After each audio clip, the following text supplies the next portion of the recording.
Hi, I'm back here with you. I'm going to make this one again. I go a lot of times on YouTube and I check what people are saying. And I've had a lot of experience with Jews for Judaism, an anti-missionary group. And I'm going to say they make a lot of good points about Christians trying to use proof text. For instance, Isaiah 7:14, it does literally say, "Behold, the young woman shall conceive," and it is probably in the Peshat meaning, and I'll explain this in a second, referring to King Hezekiah. Okay. However, the word was translated by the Septuagint as virgin. The reason why that is because a young woman, what it suggests is actually a young maiden. So the word for virgin, if it's a clarification, for instance, the word batul would be used. For instance, if a woman is, back then, if they were like 14, 15, they were a young maiden of marriageable age. Okay, so they were called a young maiden. It was basically, it refers to an unmarried woman. So they don't need to use betula, because there's no clarification needed. An unmarried woman was a virgin back then. Okay? So, behold, the Lord himself shall give you a sign. The young woman is with child, or the young maiden is with child. Okay, it's not much of a great sign, but here's, in terms of Hezekiah, right? Okay? But, see what Jews for Judaism don't tell you. I mean, I'm not such an ignorant Jew, and I'm happy to debate them on this. They don't like debating with me, because I'm aware of what Pardes is. They won't tell you that if you're an ignorant Jew or whatever. They're relying, they're going after Christian missionaries who are converting ignorant Jews to Christianity.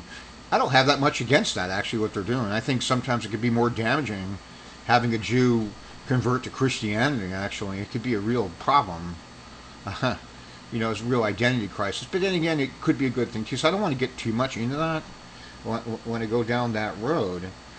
Speaking of that, but the idea of Isaiah 53, for instance, talking about the nation of Israel. So Pardes is in levels of interpretation. So there are 4 levels of interpretation of text in Judaism, according to Pardes. P-A-R-D-E-S. Type it of Judaism, what is Pardes?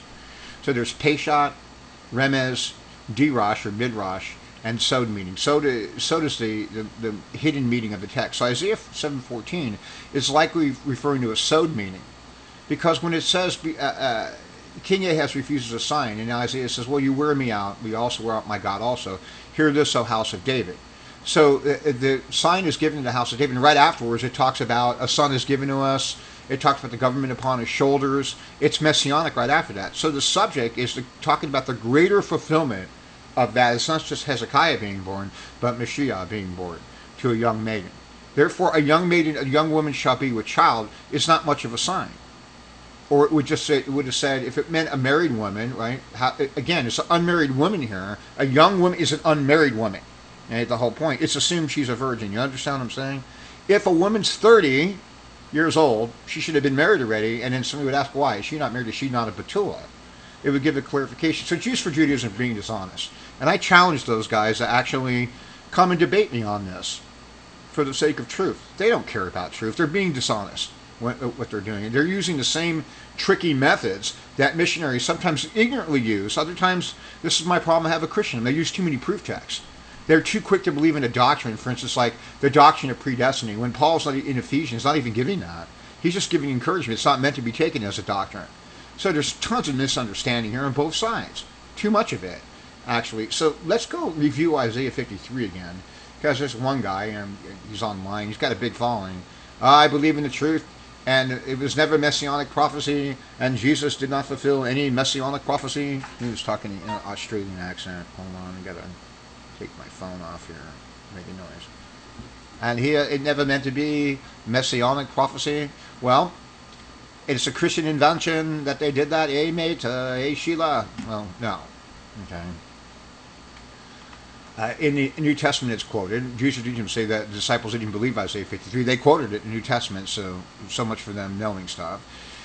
Behold, my servant Messiah shall prosper. He shall be high and increase, and exceedingly strong. The house of Israel looked to him through many days, because their countenance was darkened among the people. Their complexion beyond the sons of men. Targum Jonathan, Isaiah 53. Okay? It's in Judaism.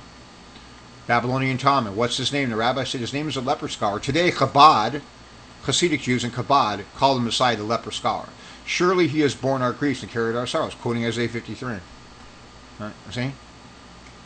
Midrash, the Didrash and Rabbah, Ruth 2:14. He's speaking of King Messiah. Come close, come hither, draw to the throne, and eat of the bread. That is the bread of the kingdom, and dip your morsel in vinegar. Refers to his chastisements. He is wounded for our transgression. Exactly what the New Testament says. This is Jewish stuff. So they're lying too, saying that Jews never interpreted that. It was never the popular opinion. In Judaism, you never heard of saying 1 Jew, 10 different opinions, 2 Jews, 20 different opinions. Well, Jewish law in Halakha is based on that. And a lot of opinion you get in Judaism, sometimes there is no official theology. So what we have with Jews for Judaism, they know there is no real theology in Judaism. There's Halakha, Jewish law, okay, but theology and philosophy is all an open thing. But for their purpose, for their dishonest purposes, they're just going to say, well, no, we have one theology. Jews never believed Isaiah 53 was messianic. When did Jews ever agree on anything? What is what? They're relying on a Jew who's converted to Christianity to be ignorant of his conversion. So they're using the same ignorance again, thus confusing him even more. So, okay. Jeremiah 50, verses 6 and 7. Their shepherds pity or not, they lead them astray. They just care about protecting Judaism. They don't really care about the person that they're talking with. They just care about their own Judaism. They're worried about assimilation. They're afraid they're going to be destroyed. I can understand where they're coming from. I get it. But they're lying. Okay, and they know they are, and I'll challenge these people, and I'll ask them, why are you lying? Why are you're admission by lying about stuff, okay? So, Isaiah 53, right? So, we have the plain and literal meaning, Peshat and Remez. Okay, so Isaiah 53. Let's take a look at it. Let's go over it again. To understand Isaiah 53, we have to set up the prophetical thought before that. So we got to go to, first of all, 53, who has believed our report, to whom in the arm of the Lord been revealed? Those are the kings of the earth hearing the report. Okay, check it out. Well, who's it been revealed to? Let's go back and see. So we know it's talking about the arm of the Lord. Let's define what the arm of the Lord is. Okay. Is it the nation of Israel? Okay. Isaiah 51, verse 9. Awake, awake, put on strength, O arm of the Lord. Awake as in the ancient days, as in the generations of old. Aren't you the one that cut Rahab and you wounded the dragon? Verse 10. Isn't it you that also dried up the sea, the waters of the great deep, that made the depths of the sea for the ransom to pass over? The arm of the Lord, the salvation of God. Moses said, stand back and see the Yeshua of our God, when he was parting the Red Sea. So we have Isaiah 51, 9 and 10 is defining that this arm of the Lord is the power of God's salvation. Okay, clearly. Not the nation of Israel, unless you can explain to me Israel parted the Red Sea themselves. So right off the bat, my people are destroying, when they're saying Isaiah 53 is talking about Israel and a Peshat, the plain literal, they're destroying, they're violating their own rules. Sound familiar? It's hypocrisy. All religion does that. They're violating their own rules of Pardes by doing that. And they know, and I'll challenge anyone. You take any rabbi right now, I'll challenge him right now. He's violating the rules of Pardes. He'll just hang up on me. What'll happen? I'll just talk over him. I'm not going to let him speak. I said, why are you violating the rules of Pardes? You're taking it, and you're the plain and literal meaning of the text there, and you're distorting it to fix for a certain predisposed point of view, a presuppositional point of view. This is the whole reason why Pardes was invented. Israel is being spoken of in the illusion in the Remez meaning, not in Pardes, not in Peshat, or the plain and literal sense. So Isaiah 51, 9 and 10. We can go even further, right? So we can go down Isaiah 52, 10. Okay. The Lord has made bare his holy arm in the eyes of all the nations, and all the ends of the earth shall see the salvation of our God. So the rabbis will ask, and people say, well, there's no prophecy of two comings of the Messiah. All right, there isn't. The Lord has made bare his holy arms in all the ends of the nations. The ends of the world shall see the salvation of our God. So here it's confirming the arm of God is the salvation of God, his saving power. Right? So earlier on, it talks about how beautiful are the feet of him that preaches good tidings that your God reigns. Isaiah 9 talking about in Galilee they've seen a light, right? Okay. Interesting. Not messianic, huh? Let's are they right about that? Okay. So my servant shall go poorly, he should be exalted and extolled very high. Say Jesus is pretty high in terms of how far he's exalted. Okay. He'll startle many nations. The way he looked was marred more than any man. His sons more than his sons. So they're saying, no, this is the nation of Israel. Okay, so the Lord has made bare his holy arm. All the ends of the earth shall see his salvation of our God. Then why is it asking, who would have believed our report, to whom has the arm of the Lord been revealed? Why does it need to ask that question? If all the ends of the earth, it prophesies, are going to see the salvation of God, his arm, right? Why does it ask the question, who in the arm of the Lord being revealed? Because when he first comes, it's not a natural revelation. Do you understand on that one? Who would have believed it? Who's it been revealed to? His report.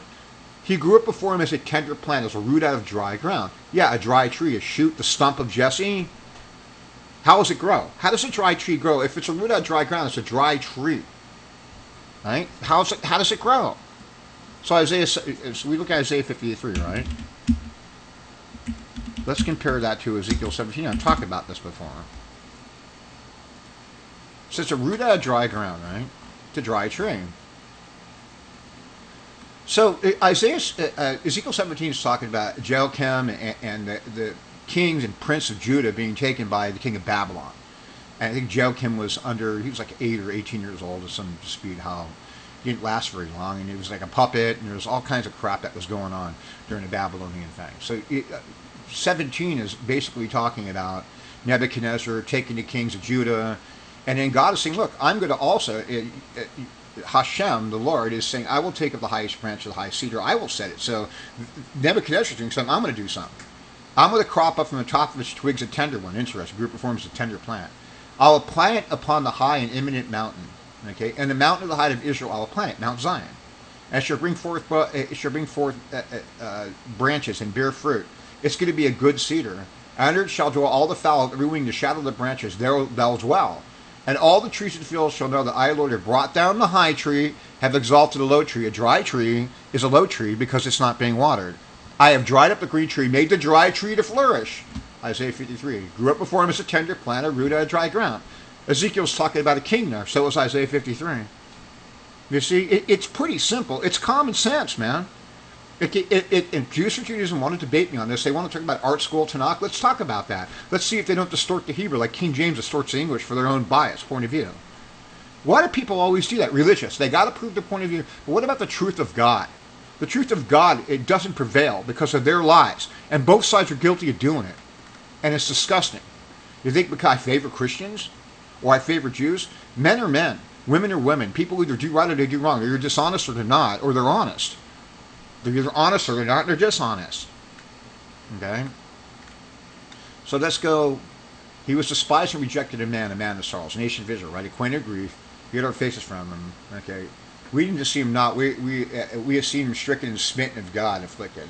But surely he has borne our griefs and carried our sorrows. Yet we deemed him stricken, smitten of God, and afflicted.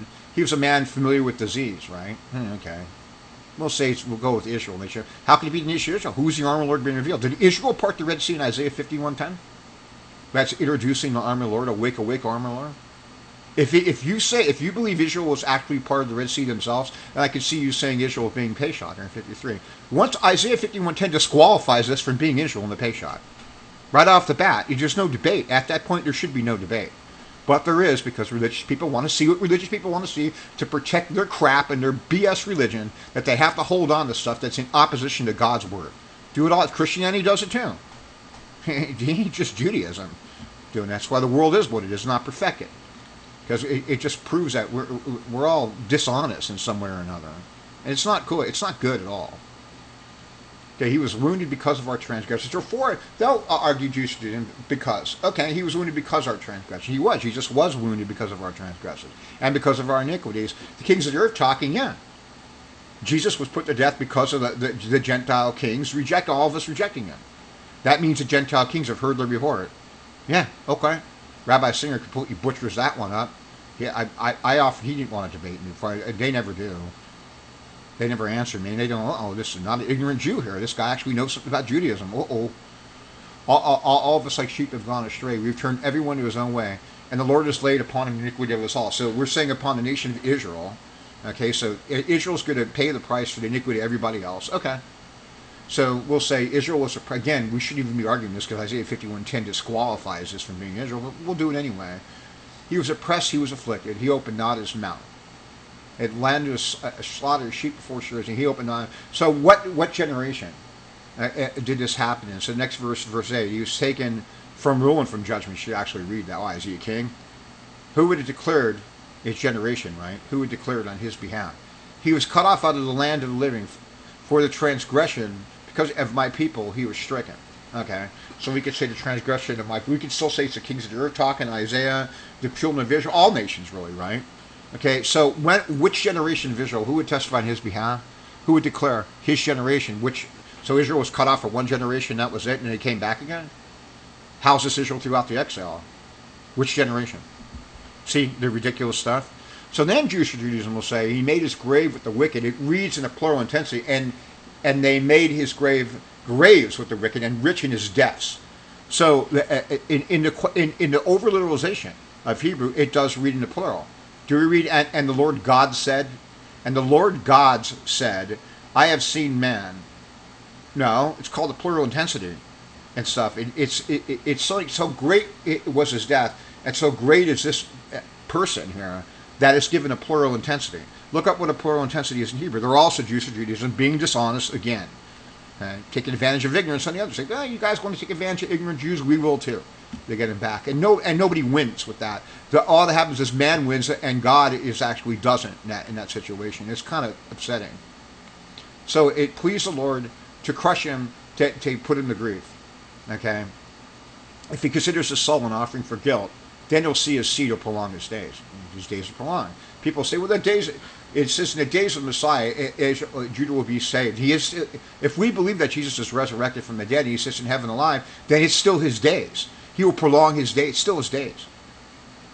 Been gone for 2,000 or 2 days from his point of view. Hosea 4 and 5. But I mean, he'll see the travail of soul. He made intercession for the transgressors. He poured his salt to death. He was numbered with the transgressors. So Israel, in which generation Israel willfully make intercession and willing to die on the behalf of Gentiles hurting them? And it's a willful intercession. Nonsense, not Israel. I mean, it's such nonsensical to say that. I mean, it gets to the point of ad nauseum, really, to go on. I mean, it's clearly proven here with common sense. This is talking about Messiah, and many Jews believed that before the controversy. Even after they would interpret Isaiah 53, a lot of opinion in Judaism was they just talking about King Messiah. Some even said even Messiah ben Joseph, which is a popular view, the suffering leper servant, which they started breaking into two Messiahs because they didn't understand, right? So they say also, well, there's not two comings. So I showed you, if it says, who's the arm of the Lord been revealed? Why say God's going to bear his holy arm, everyone's going to see it? That's a prediction. So if everyone's seeing it, why is it asked who's the Lord been revealed? Who's the arm of the Lord been revealed? The first time he didn't come. In the end, what does it say in the New Testament? All the ends of the earth will see Jesus coming in the clouds of heaven. His holy arm will be seen by everybody. Okay? But when he first came, it wasn't a national revelation. Who would have believed a report? Who is the arm of the Lord been revealed? Why ask that question that says everyone's going to see it? Two comings. Comes two times. More proof, two comings? These Jews who said there isn't proof? Okay, I'll just... Out of Bethlehem, who's going to come forth to me? Who's to be ruler of Israel? Who's going forth to have been from the ancient days? He'll wake all armor warriors ancient days. Interesting, okay? So it's a clarification. So he's going to come to God. He says, therefore he will give them up at the time she travails is brought forth. Then the remnant of his brethren shall return with the children of Israel. Who's the remnant of his brethren? Who are the children of Israel? Judah? Remember his brethren? Okay. So, which I don't buy, I believe he's talking about them as disciples. But okay, let's just say he's talking about Judah. So, prediction of Mashiach coming out of Bethlehem. Some people say, well, that's just a promise. It doesn't really mean that Messiah's going to come from... Okay, whatever. Who is to be ruler of Israel? He's going to come forth to me. Therefore, he'll give him a clarification. Why is he giving them up? Because he left to go to God. Again, two comings. Very clear. Therefore, he will give them up. It can't read, it shall come for me to rule Israel. Then, therefore, he will give them. Why is he giving them up? Therefore, well, the preceding verse 2 would explain verse 3. Therefore, he will give them up. Until the time she travails brings forth. Isaiah 66. Before her pain came, she delivered a male child. Single child. Who have heard such a thing? Who have seen such a thing? You following me? It's in Isaiah 66. 1. Before her pain came, before she was ready. A nation shall be born in one day. It's back-ended. The church is also Israel, by the way, but they're not Judah. They're Israel. And also, you see, people, they miss that. There's Judah and Israel. The two shall become one in the end. It's, oh boy. The remnant of his brethren shall return to the children of Israel. Okay, so again, two comings of the Messiah. If he's going to give them up, that means he's gone.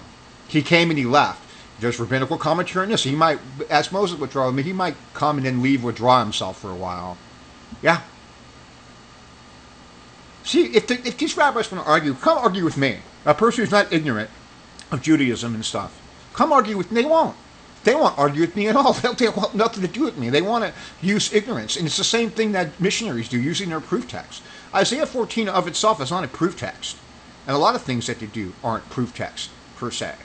So, I wanted to get that out of the way. It's been 20 minutes. I'll make some more audios on this, but it kind of annoys me because people aren't interested in truth. They just want to spout their own presuppositional belief. And you want me to? I'll prove to people if they care to know.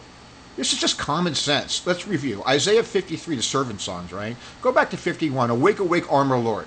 You, the armor Lord, you parted the Red Sea. Moses said, stand back and see the salvation of Yeshua of our God. It's the salvation of God. Isaiah 52. All the ends of the Lord has made bare his holy arm, and all the ends of the earth shall see, it's a prediction, the salvation of our God. Okay, so the armor Lord is the salvation of God. Isaiah 53, who would believe our report that they hear the kings of the earth? Whom has the armor Lord been revealed? Why is it being told to them if everyone's going to see it? Two comings again in the Messiah. In the end, everybody sees it. When he first come, not everybody saw it. Prediction, see? Pretty simple, explains it. How could that be Israel? Who's the armor Lord been revealed? Israel part of the Red Sea? That disqualifies Israel for the Peshat meaning. It could mean Israel in the Remez meaning, and alluding to, but not in Peshat. The rabbis who claim it's Israel are flat out wrong. They're violating their own rules of Pardes. They're violating Peshat, which states clearly you cannot distort the plain and literal meaning of the text. If they do that, they violated their own rules. Sound familiar? Catholics do it. Christians do it. Every religion is hypocritical. They violate their own rules all the time. Jews are no different. I rest my case, and I'll talk later to you. God bless you.